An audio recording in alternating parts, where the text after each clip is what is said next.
রাজ্যের শাসক দলের নেতাকর্মীদের কাছে চুরি দুর্নীতি এখন যেন জল ভাত হয়ে গিয়েছে। আমফানের চাল চুরি, ত্রিপল চুরি, কয়লা পাচার, গরু পাচারের পর এবার সুন্দরবনের ম্যানগ্রোভ অরণ্য তাকে ধ্বংস করা হচ্ছে বলে জোরালো অভিযোগ উঠেছে। আর এই কাণ্ডের নাম জড়িয়েছে সেই তৃণমূলেরই।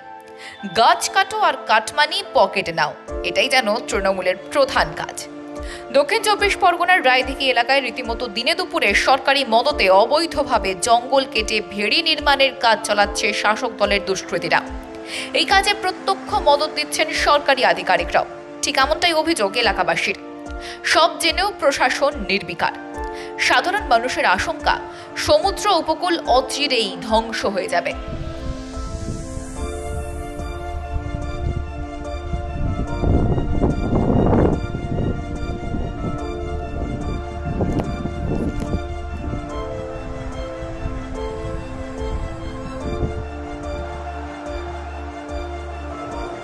আমফানের পর ইয়াসের ঝাপটায় সুন্দরবনের ছবিটা ছিল ভয়াবহ। লন্ডভন্ড হয়ে গিয়েছিল গ্রামের পর গ্রাম। পাটে পাটে ভেঙে পড়েছিল কাঁচা বাড়ি থেকে বড় গাছ। মাটির বাঁধ ভেঙে এবং উপচে নোনা জল ঢুকেছিল লোকালয়ে। নষ্ট হয়ে গিয়েছিল ম্যানগ্রোভের জঙ্গল।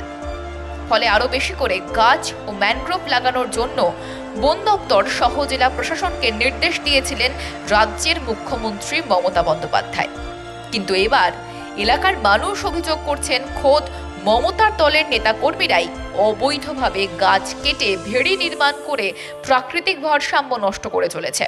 আর তাতেই ক্ষোভ এলাকাবাসীর। বহু জীবন এখানে মোটামুটি আয়লা থেকে বারে বারে 2-3 বার ভেঙে এখানে মানুষ বিপর্যস্তগ্রস্ত। এখানে হচ্ছে জঙ্গল জমি ফরেস্টার ডিপার্টমেন্ট থেকে বা আমাদের মুক্তির ডিপার্টমেন্টে সহযোগিতা করে বহু জঙ্গল গাছপালা এখানে বসিয়েছে। সেই সুন্দরবন অরণ্য ধ্বংস করে এখানে এই মুহূর্তে ফিশারি করার চক্রান্ত করে গাছ ধ্বংস করা চলছে। এই মতো অবস্থা ফরেস্টার ডিপার্টমেন্টে ফোন করেছিলাম।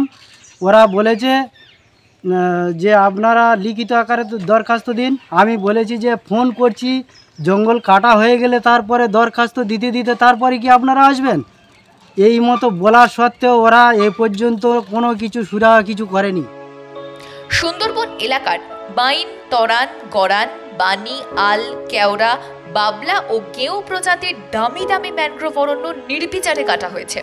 বিষয়টি বড় বিপদ ডেকে আনছে বুঝতে পেরেই বাসিন্দাদের পক্ষ থেকে বন দপ্তরের নলগড়া বিট অফিস, স্থানীয় পঞ্চায়েত এবং ব্লক প্রশাসনে অভিযোগ জানানো হয়েছে।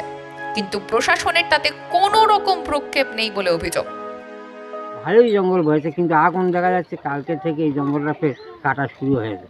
সেই কাটা শুরু হয়েছে মানে ফিশারি করার জন্য এরা একটা পরিকল্পনা নিচ্ছে যাতে এইটা বন্ধ হয়, এই জন্য আমাদের আবেদন। এছাড়া আমরা উল্লেখ্য, ম্যানগ্রোভ বসানোর কাজ চলার মধ্যেই গত কয়েকদিন ধরে রায়দিঘির নগেন্দ্রপুর গ্রাম পঞ্চায়েতের পূর্ব শ্রীধরপুর এলাকার ঠাকুরা নদীর চরে বিঘের পর বিঘে ম্যানগ্রোভের জঙ্গল কেটে সাফ করে দেওয়া হয়েছে। একইভাবে এক শ্রেণীর অসাধু ব্যবসায়ীরা স্থানীয় তৃণমূল নেতাদের প্রত্যক্ষ মদতে এই কাজ করছেন বলে জানা গিয়েছে। ক্ষোভ উগরে দিয়েছেন বিজেপির পঞ্চায়েত সদস্য যমুনা গায়েন। তার কাছে মোট 100 জন গ্রামবাসী অভিযোগপত্র জমা দিয়েছেন। কালকের মতো অবস্থায় খবর এসছে যে এইরকম গ্রামের নদী এলাকায় গাছ কাটা হচ্ছে, গাছ কেটে এইরকম নোনা জল তুলে মাছ চাষ করবে। সেই মতো অবস্থায় গ্রামের কিছু লোক, প্রায় 100 জনের উপর হবে, আমাকে একটা লিখিত দরখাস্ত দিল। আমিও চাইছি যে এই বন্যা দুর্গত এলাকা, এখানে মানুষজন যাতে ভালোভাবে থাকতে পারে, তার জন্য সুরক্ষা চাই। মথুরাপুর 2 নম্বর ব্লকের বিডিও নাজির হোসেনকে প্রশ্ন করলে তিনি বলেন, গাছ কাটা এবং অবৈধভাবে জমি দখলের বিষয়টি যথাযথভাবে খতিয়ে দেখে উপযুক্ত ব্যবস্থা গ্রহণ করা হবে। এই পূর্ব শিকারপুরের যে বিষয়টা, ওটা আমি আমাদের যিনি রেঞ্জার সাহেব আছেন ওনাকে বলেছি, ওনার স্টাফকে পাঠাতে বলেছি। ওরা একটা রিপোর্ট দিলে আমি দেখি কি আছে, তারপরে প্রয়োজনীয় ব্যবস্থা। অন্যদিকে এই বিষয় নিয়ে বিজেপির অভিযোগ, বন দপ্তর এবং শাসক দলের যৌথ মদতেই দিনের পর দিন এইভাবে ম্যানগ্রোভ কেটে সুন্দরবনকে ধ্বংস করছে। গাছ কাটা তৃণমূল নেতাদের একটি বড় অভ্যেসে পরিণত হয়েছে। একইভাবে সরকারি আধিকারিকরা এখন তৃণমূলের ঝান্ডা নিয়ে কাজ করেন। কারণ তৃণমূল বিধায়ক, বিডিও, সাংসদ, ডিএফও প্রত্যেকেই ঘটনার সঙ্গে যুক্ত রয়েছেন। শুধু রায়দিঘি নয়, নামখানা, কাকদ্বীপ, সাগরেও এই একই ঘটনা ঘটতে চলেছে। মথুরাপুর এলাকার স্থানীয় বিজেপি নেতা অরুণাভ দাস বলেন, ম্যানগ্রোভ কেটে বিক্রি করা এটা একটা তৃণমূল নেতাদের অভ্যাসে পরিণত হয়ে গেছে। ম্যানগ্রোভ কেটে ধ্বংস করো, পকেটে কাটমানি নাও।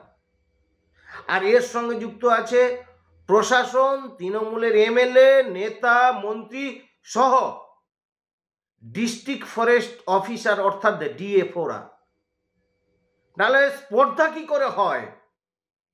নদীর চর থেকে ম্যানগ্রোভ কেটে ধূলিসাৎ করে দেওয়া, মাটি বিক্রি করে দিচ্ছে নদীর চর কেটে।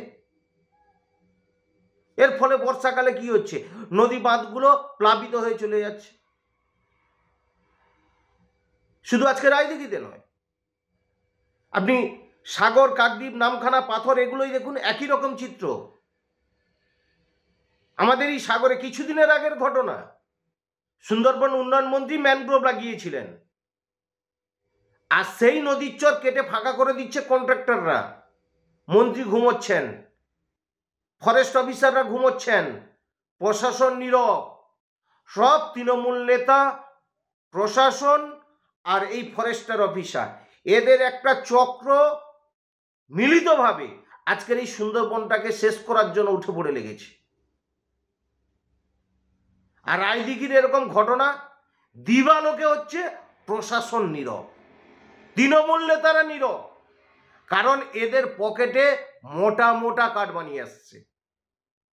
আর এরকম ভাবে চলতে থাকলে সুন্দরবনের যেটুকু আয়ু ছিল সে আয়ু আরো কমে যাবে। এবং সুন্দরবনটাকে শেষ করে দেওয়ার জন্য এই তৃণমূলের নেতারা, প্রশাসন আর ডিএফওরা উঠে পড়ে লেগেছে। দেখুন, আমরা কিন্তু এটা দেখছি আগামী দিনে এই রায়দিঘির বিষয়টা নিয়ে টোটাল সুন্দরবনটাকে রক্ষা করার স্বার্থে আমরা বৃহত্তর আন্দোলনে যাব। আর এই তৃণমূল সরকার যতদিন না পরিবর্তন হবে ততদিন দেখবেন সুন্দরবনের বিপদের দিন আরো ঘনিয়ে আসবে, সুন্দরবনের আয়ু আরো কমে যাবে। আর আমরা এটা হতে দেব না সুন্দরবনের অধিবাসী হিসেবে। অপরদিকে গোটা গাছ কেটে চুরি, জঙ্গলের জমিতে অবৈধ ভেড়ি নির্মাণ নিয়ে তৃণমূলের বিরুদ্ধে অভিযোগকে সম্পূর্ণভাবে অস্বীকার করেন মথুরাপুর লোকসভা কেন্দ্রের তৃণমূল সাংসদ। দোষীদের শাস্তির কথা উচ্চারণ না করে আইনকে আরো কঠোর হওয়া দরকার এবং গাছকে ছাড়া জীবন চালানো সম্ভবপর নয় বলে মন্তব্য করেন। দেখুন, গাছ কাটা আর মানব খুন করা দুটোর মধ্যে কোনো ডিফারেন্স নেই। এটা আমরা এর আগেও বলেছি, এখনও বলছি। নিশ্চিতভাবে আইন যে আছে, আইনটা আরও কঠোর হওয়া দরকার, আরও আইনের বলবৎ হওয়াটা আরও জরুরি এবং দ্রুততার সাথে হওয়াটা জরুরি বলে মনে করি। একটা বৃক্ষ কাটা কখনোই সমুচিত নয়, এটাকে সবসময় আমরা নিন্দা করেছি, আজকে দিনেও নিন্দা করি। ব্যুরো রিপোর্ট, মাধ্যম।